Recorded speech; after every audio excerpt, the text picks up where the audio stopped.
me tonight. They got to see me. I think if you got a guy like that, you build like that, 6'4", guy, you got to trust. Everybody watching tonight. So I tell you what, if you get fired into the next, you're in the wrong business. We control this. We run this. And anybody coming out of the house, they got Jordan Davis last season. They bring Fletcher Cox back in Philly. So I'm sitting there like, we need to put something on this offensive line to combat that. What is going on? Welcome back, everybody. Week 11 is here. The 6-3 Dallas Cowboys are headed to North Carolina to take on the Carolina Panthers, sitting at 8-1. It's a terrible Panthers. 1-8. Reverse 1-8. My bad there. It's a terrible Panthers team, man. With a really small guy at quarterback, not living up to the expectations. We saw, earlier in the week, Frank Reich taking over play calling duties. I doubt that's going to work out in their favor, but talk to me a bit about how you're feeling this week headed to Carolina. Hey, man, look, we got to keep on stacking them, man. So the Giants, that was another blowout. I'm expecting the same thing here, man. And it's not necessarily, I guess you could say, just getting a win is how we're going to win, right? So the past couple of weeks, like we wanted to get CD involved. CD has been doing what he's been doing, and then finally we was able to get Brandon Cooks involved, and man, that was good to see. So now I think going into this one, if you're reading it and you kind of just hand the tea leaves a little bit, I think going into this one, they want to get TP involved. So even though we want to come out here and win these games, these are chances to kind of improve our team, kind of set us straight for the next couple, weeks, obviously, before we get into some of the tougher games. So I'm expecting us to come out here, do what we need to do, obviously, to get this win, but also fine-tune some things along the way. It's crazy, too, because you think about this is the opportunity, especially in the home games against bad teams, but on the road as well. You see how this offensive line travels on the road, but this is kind of those opportunities to work out the kinks. You saw us go for it on 4th and goal last week against the Giants, not get it. I think that was on the first drive. First drive. Yep. But then it's like no big deal. Like we're trying to work some stuff out right here for when we got these big games down the road in January. Hopping straight over to the injury report, man. I know you mentioned that J.C. Horn and C.J. Henderson are not expected to play in this one. Fehoko was moved to IR, I believe, and we were able to elevate Rashawn Evans. Which he's not really hurt. They just needed a right. You know what I'm saying? Like, go ahead. You need hurting real quick, and so he'll be out. But I'm trying to be on IR. Yeah, facts. You know what I mean? But Rashad Evans, he's gonna move up. We'll see how much playing time he get. But just hearing it, I think a couple teams was interested in signing him, and it seems like the Cowboys just want to protect that, move him up. Obviously, he was out of elevation, so Rashad Evans is in. And then for the Cowboys in general, for injury report, it seems like everybody is fully healthy. I think we're about as healthy as we're going to get. I seen Rico Dotto. He did get downgraded, questionable, dealing with an ankle injury. Somehow going through a Saturday walkthrough. I don't know how that happened, but I'm assuming he's going to play. I think all indications is he's going to play. You spoke of the Carolina Panthers, right? So C.J. Henderson, J.C. Horn is out. Boy, right. Hey, that's going to be leading a lot of things our way, man. Especially with CeeDee Lamb out there. Roman and everywhere pretty much for the most part. And then you got Marquise Haynes, he's also going to be out, and then Hayden Hurst is going to be out for this one. Now on the other side of that, you got a few guys questionable. Laviska Shenault, he's questionable. Tight end Steven Sullivan and also Ian Thomas is questionable. That's all the tight ends. All the tight ends is questionable, so somebody got to play right for the most part. And then Xavier Woods. Strange to hear that name again. He's also questionable, but that'll wrap up the injury report. When did Xavier make his way to Carolina? He just been moving, man. I didn't even know he was over there for the most part. But I mean, Xavier Woods, he's an okay player. Hey, wish you all well, Xavier Woods. He played well for Minnesota for a little bit. Sure. Yeah, played well for Jason too. That's a weird name. But hopping right over to the numbers, right? You mentioned the DBs being out for Carolina. Carolina in the passing game, man, has actually been stellar this season. They have given up the 4th fewest receptions to wide receivers. Obviously, that number is probably going to change this week given the injuries, but you kind of go through it here. Passing yards per game on defense, man, 6th best in the league. So obviously that number is skewed, as we mentioned, the injuries to the secondary, but you look on this side, points per game on defense, they give them up, but Russian defense, man, not too hot. 26th as far as yards is concerned there. So you mentioned TP getting the ball, man. This is definitely the opportunity to, start establishing that run game. Yeah, it makes sense. It makes sense, man. Like everything is working, man. And you look at us, right? 30 points per game. I mean, second in the league in scoring. And really, man, if you was to ask me, just kind of just removing everything aside, man, it doesn't even seem like it. Like we've been trying to work through all these kinks and everything for the most part this year, and we've been able to put up the points that we've been able to put up, man. And honestly, it seems like it's just kind of coming easy now. You see what Dak is doing the last couple of weeks with moving up and down the field, and he's talked about that red zone opportunity on the first drive. They're just trying to figure that part out. But then, to be truthful, that hasn't even been a conversation lately. But they're still trying to figure that out. And I think that's what these games are about. So I do see us coming in here trying to establish TP early. I just kind of build that confidence and get him going, man. It's the perfect week to do so. Switching over, man, to look at the defensive side of the ball for the boys. So 18.3 points per game allowed to 17 earned, by Bryce Young in Carolina. So one thing I know you brought up in speaking before is with Frank Wright taking over the play calling duties, he mentioned working the silent count, man, anticipating a heavy Dallas crowd in a home game. That can't be good, especially given that they're 1-8, man. So talk to me a bit about these numbers, how you're feeling, and Bryce Young, really. 17 points a game. That stands out to me, but also, I mean, all the way across the board, I mean, it's really mediocre, man. I guess we could say mid. The passing offense, 185 yards a game for the NFL. I mean, not good numbers. Bryce Young, he hasn't had a great start to his career. I think he does have a talent, but he just hasn't been able to see the field well. And that's going to lead straight into our keys. I don't want to give too much away, but I would say he hasn't been going through his progressions too much. So you look at what he's doing, and it just leads me straight to the first key, right? Which is why we should definitely take away Thielen and force him just to go through his reads. Thielen, I would say, is a guy he has great chemistry with. He's been feeding them. What I mean, they seem to be like the only thing that's working on that side. You see, Miles Sanders, he just lost his job. He hasn't done well for the most part in the last couple of weeks, and really the run game in general hasn't done much, man. So I think if you take away Thielen, I think we got a chance to just put everything on Bryce Young's shoulders. And then if you think about a rookie quarterback going against a Dan Quinn defense, that's a tough task for most quarterbacks in the league, but especially a rookie. No, I think it's going to be a bad day for Bryce Young. Obviously, we hit on the second key here. Give Tony some work and take advantage of that weak secondary.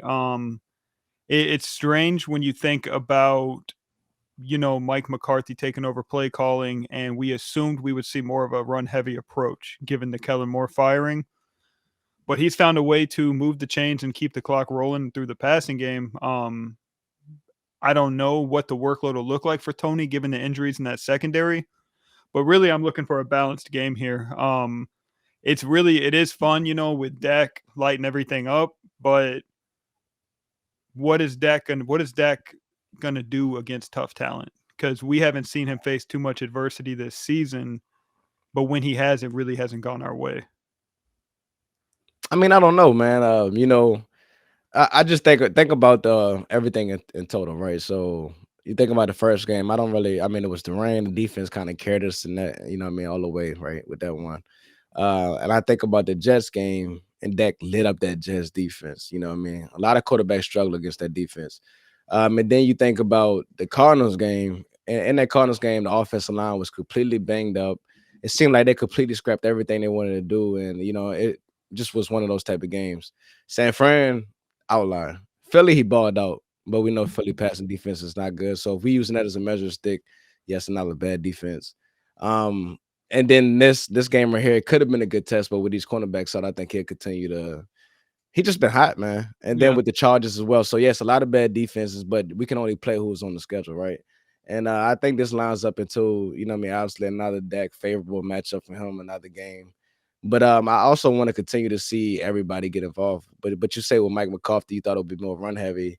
It's crazy. I don't really know the numbers off bat, but I feel like Kellen Moore, as pass happy as we thought he was, I think he had maybe even a better balance, and he was able to stick to the run a lot more. But with Matt McCarthy, one thing that sticks out to me, what I can say is just the third down efficiency and fourth down conversion rate. Now, I want to say we're number one in the league, but man, it's been a crazy rate. And as much as I want to give him credit, I just think Dak been at the helm and he's been cooking. We are third in the league on third down. So yeah, we're definitely up there. I don't have the fourth down number, but whatever's Mike McCarthy is doing, it's working for the most part. So I don't really see him trying to be cute on those third and shorts and fourth and shorts like Kellen was. You know what I mean? That's the difference. Kellen just Yeah. Kellen just called stupid plays at stupid times. Yeah, get into the red zone, driving all down the field, and then triple reverse. Like, Right. what we going backwards for? Triple Um, reverse out of field goal range. but I mean, for the most part, yeah. We, like I said, we can only play who we want to play, right? Not who we want to play, but who we got in front of us. And man, this is just one of those games we got to continue to stack, man. So, don't play it like we said similar like with DeVito last week in the Giants. You don't want to give a team hope. I do want to come out here and if we got to be aggressive in the passing game early, I don't mind that. Like if we can go up 7-14 and then you want to lean on TP, I think that'll be more likely. But let's not just run TP in there for the sake of it, of just trying to get them going. Let's go ahead and make this let's say a blowout type of game, a positive game script as far as all defense and TP, and then go ahead and give them all the touches you need. Get them prepped for this next half of the season. I'm gonna pull up real quick. I think the spread is sitting at 10.5 on this game. I'll take that. Yeah, 10.5. Let me get that.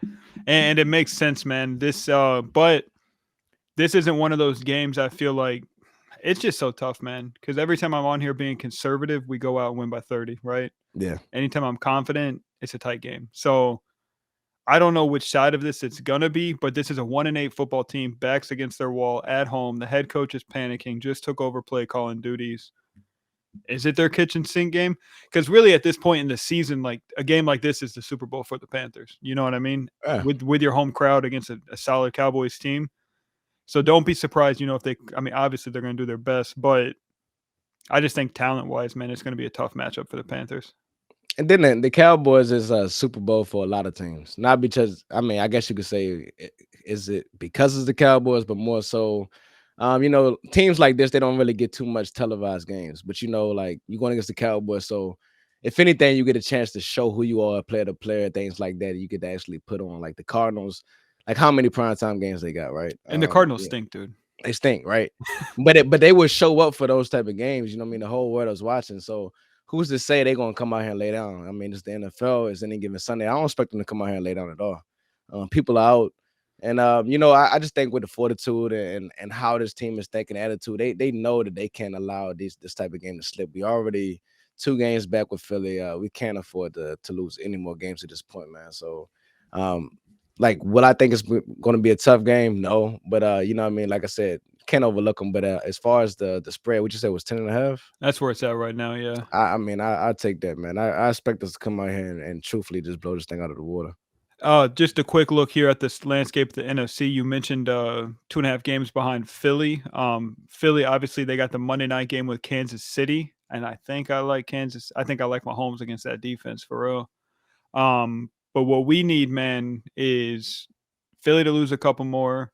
Obviously, we got to keep winning out, and we'll get to the rest of our schedule here shortly, man. We got some games to talk about, kind of see where we think we are. But you look at the picture, man, and we got 8 games left to play, and we got to get Philly losing some, but we have a part to play in that as well because we got them one more time this season as well.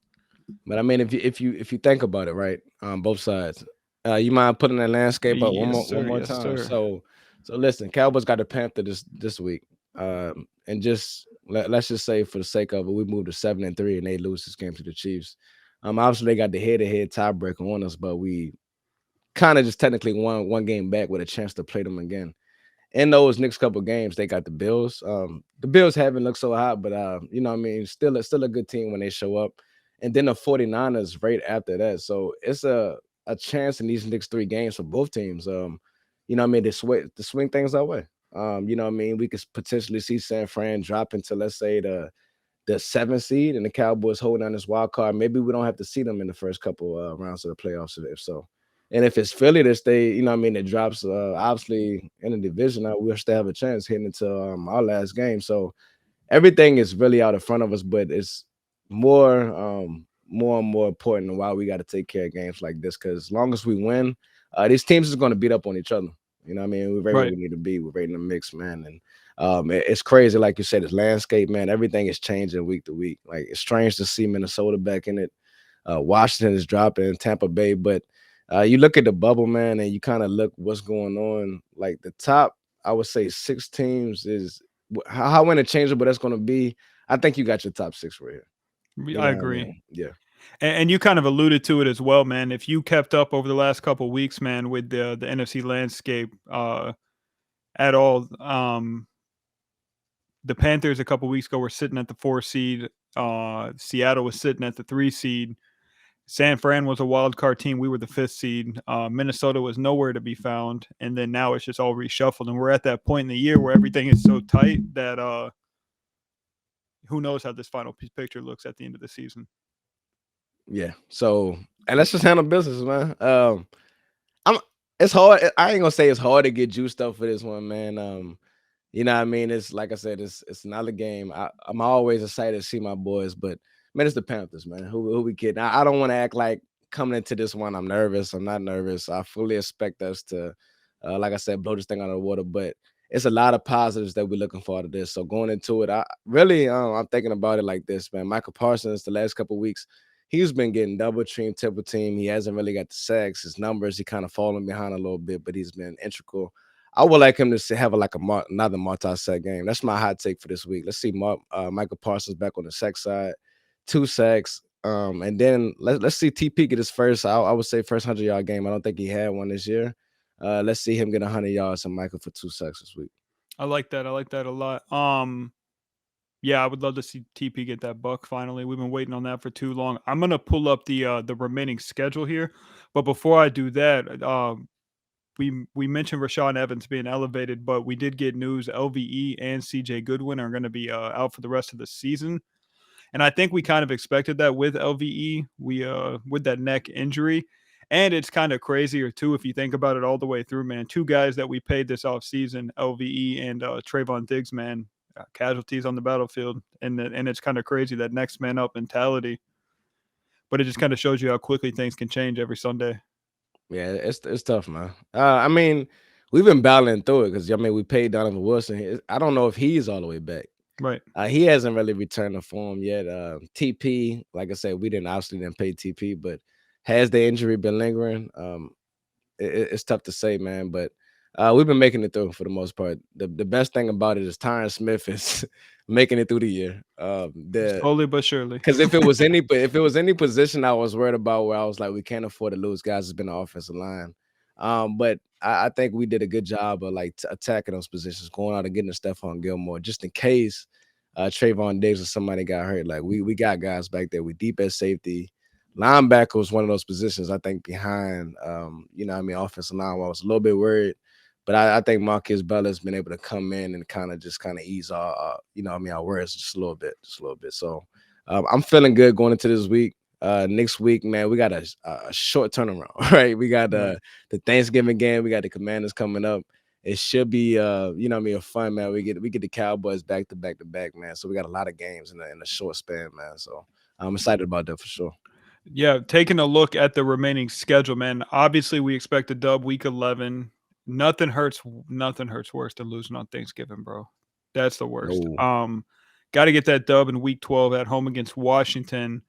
But then you look past that. So let's say we're 8-3 headed into week 13. How do you think we end the season? Talk to me through these last 6 games. I'm gonna be honest, man. I see us dropping, I would say no more than 2 games, right? I think we handle business this week. I think we handle business against the Washington Commanders for sure on Thanksgiving. You know what I mean? And I just think back when RG3 ran all over us, man. We got we got to come back and redeem ourselves from that. So yeah, family football on Thanksgiving and then Cowboys football. It should be a good Thanksgiving for us. I think we take Seattle as well. And truthfully, I never seen Philly sweeping us this year. I didn't know if we was going to win in Philly or they was going to beat us in Dallas. Whichever way it was, I always seen us splitting it too. So I got us taking this one. I also got us taking the Bills, who hasn't been a good team. And then whether it's between the Dolphins, they could sneak out, but I don't really fear the Dolphins too much long as we contain that passing attack. I think Detroit, people may not realize that I'm looking at that as maybe the toughest game left, because while people may feel it's Philly, but I feel like Philly is an opponent that we know well, and I think we always play well against Philly. And getting them back in Dallas, I feel good. So I'm thinking for this final stretch, I'm thinking at least 7-1, but 6-2 at the worst. Excuse me. I think I agree, man. Seattle is not what we thought they were. The Philly game, man. I don't think Philly was the better team the other night. I think that the Cowboys did a really good job of beating themselves. And that not even to get into the weeds on that one, but you head over to the Buffalo game. I believe that's a game in Buffalo with possible shitty weather, right? That time of year in Buffalo is a dangerous time, but this is a very beat up Buffalo team. The Miami game, I think that's a wishy-washy game. We will obviously dive more into that when we preview that game. But you mentioned the Detroit game. I think Detroit's the sleeping giant, or I guess the black horse in the NFC right now. And really, I just want home field advantage come playoff time. So I think if Detroit can get home field advantage, that's dangerous for the rest of the NFC because Goff is lights out at home. But just to stick to the Panthers a little bit more, Bryce Young has not been what the hype was coming out. Is it the situation? Is it the talent? I think it has a lot to do with the situation. They gave up their best weapon on offense to get Bryce Young. And now he's stuck throwing to Adam Thielen. No harm against Adam Thielen, but if Adam Thielen's your number one, you probably don't have a number two. Yeah, it's crazy. Like I think we talked about it previously this week, where if you was to look back at that trade right now, and I think you always talked about it, giving up what they gave up right now for Bryce Young and all of that, they pretty much could have had. They just gave up a chance for Caleb Williams, and the way that C.J. Stroud is looking over there in Houston, I mean, hey, you know what I mean? Right. It's rough. Like if I was to tell you if you was to switch C.J. Stroud and Bryce Young positions, like are the Texans that much better? Or it's really CJ Stroud put them on their back? Because when I'm watching Houston, I feel like CJ Stroud is just he's carrying that team for the most part, man. You know what I mean? And you look at it, man. Bryce, it just hasn't been what we thought it was. Can he turn it around? Sure. We've seen a lot of quarterbacks start off their career this way. Peyton Manning, he didn't have the best start. You know what I mean? You think about Trevor Lawrence that first year. Of course, he had Aaron Meyer. we know that was rough, He was right? kicking kickers and everything. Yeah, but Troy Aikman, one of our own, it happens, man. So it's not the end of the world. It doesn't mean that he can't be the answer. But I think for what did we seeing so far, I think those quarterbacks were a lot further along as far as like what we were seeing. I don't think he's really seeing the field well right now, and I really don't think it'll get better this week. So just maybe after this year is over with, we could say, hey, maybe they get some weapons. But then you traded your first round pick this year. Chicago has that. It's tough. It's a tough sell, and there's a reason why Frank Reich is taking over those play calling duties. He's trying to save his own job, because I really think he could be one and done if he doesn't turn this thing around soon. To be honest, I think the big difference too there is like with Manning, with Aikman, when those guys were drafted, those teams picked one. Those teams stunk.